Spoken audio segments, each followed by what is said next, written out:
Basket toujours avec la Nationale 1 masculine, la 13e journée, la dernière de la phase aller et un derby entre les Sables d'Olonne et Challans. C'était samedi soir à la salle Beau Séjour. Un début de match à l'avantage des Sablais qui évoluaient en blanc. Des Sablais qui creusent l'écart face à des Chalandais en manque d'adresse. 8 points d'avance pour les Sables à l'issue du premier quart-temps, 23-15. Dans le deuxième quart-temps, les locaux accentuent leur avance en alignant notamment 11 points d'affilée. Le VCB est un ton en dessous et à la mi-temps, ce sont donc les Sablais qui sont devant au tableau d'affichage avec 11 longueurs d'avance, 40-29. Réaction chalandaise dans le troisième quart-temps. Les joueurs d'Antoine Michon retrouvent de l'adresse et ce sont eux désormais qui mènent les débats. Après 30 minutes de jeu, Chaland ne compte plus qu'un point de retard sur les Sables, 51-52. Mais Chaland ne parvient pas à maintenir le rythme et à l'entame du quatrième quart-temps, ce sont les Sablais qui vont de nouveau creuser l'écart en inscrivant un 6-0, 58-51.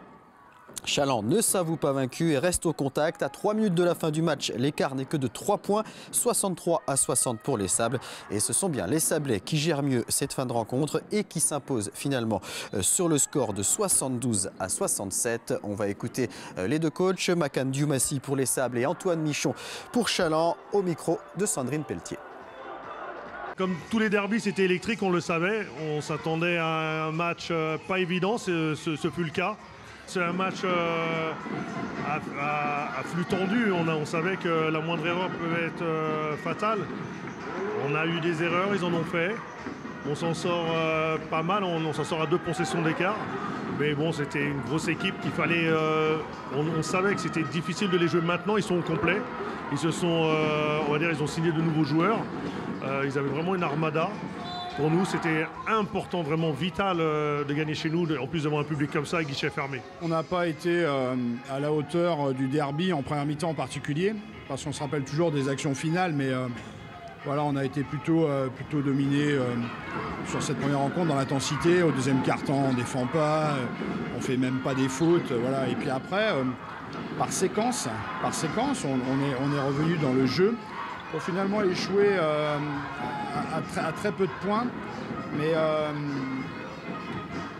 nos attitudes, notre comportement, cet esprit collectif, voilà, même si bon, sur 2-3 shoots, on peut peut-être recoller. On a quand même 2 très beaux shoots ouverts à 3 points qui permettaient d'égaliser. Mais voilà, je pense qu'on n'a pas été à la hauteur de ce derby-là pour moi.